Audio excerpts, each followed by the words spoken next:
జై భీమ్.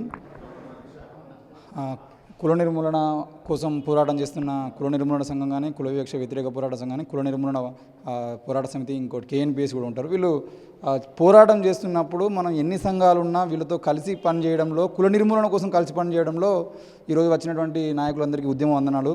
ఇంతకుముందు అన్న స్కైలాబ్ అన్న మాట్లాడుతూ ఒక దగ్గర కులాంతర వివాహం, ఒక ఎస్టీకి ఎస్సీకి కులాంతర వివాహం చేసినప్పుడు ఎవడ్రా పెళ్లి చేసింది అని చెప్పేసి అన్నని ఏ విధంగా అడిగిరో, ఈరోజు యాదగిరిగుట్టలో పెళ్లి చేసుకున్నటువంటి నాగమ్మనికి సంబంధించిన విషయంలో మరి ఈ పెళ్ళి ఎవడు చేసిండని ఎవరన్నా అడిగిరా? కాబట్టి మీరు జీవితాంతం సచ్చరాక చాలా గొప్పగా బతుకుతారని చెప్పేసి ఆశీర్వదించి వీళ్ళకి పెళ్లి చేసి పూజలు చేసినటువంటి సంబంధించిన విషయంలో మనం ప్రశ్నించలేకపోతున్నాం.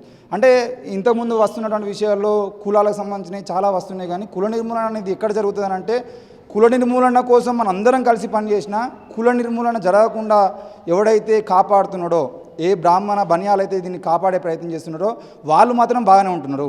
బీసీలకు ఎస్సీలకు కులపరమైనటువంటి గొడవలు పెట్టి వాళ్ళు సినిమా చూస్తున్నారు. కాబట్టి కుల నిర్మూలన జరగాలంటే మనం బ్రాహ్మణ భావజాలంలోకి వెళ్ళి బయటపడాలి, మనవాద భావజాలంలోకి వెళ్ళి బయటపడడం మాత్రమే ఈ కులాంతరం అనేది సాధ్యమవుతుంది. మనం బ్రాహ్మణ భావజాలంలో ఉన్నంత వరకు కుల నిర్మూలన ఎన్నటికీ జరగదు. కాబట్టి ఆ విషయాన్ని కూడా గుర్తించాలి. ఈరోజు కుల నిర్మూలన కోసం తప్పకుండా చట్టం తీసుకురావాల్సిన అవసరం ఉంది. తీసుకొచ్చినటువంటి చట్టానికి తప్పకుండా ఒక కమిటీ ఏర్పాటు చేసి, ఈరోజు ఎస్సీ కమిషను, బీసీ కమిషన్ ఏదైతే ఉన్నో దానికి కుల నిర్మూలన కమిషన్ కూడా ఒకటి ఏర్పాటు చేసి ఎప్పటికప్పుడు దీని మీద ఈరోజు కుల నిర్మూలన, కుల వివక్ష వ్యతిరేక పోరాట సమితి ఈరోజు రౌండ్ టేబుల్ సమావేశం పెట్టేది. దీని మీద మహిళా కమిషన్ కదా పెట్టాల్సింది.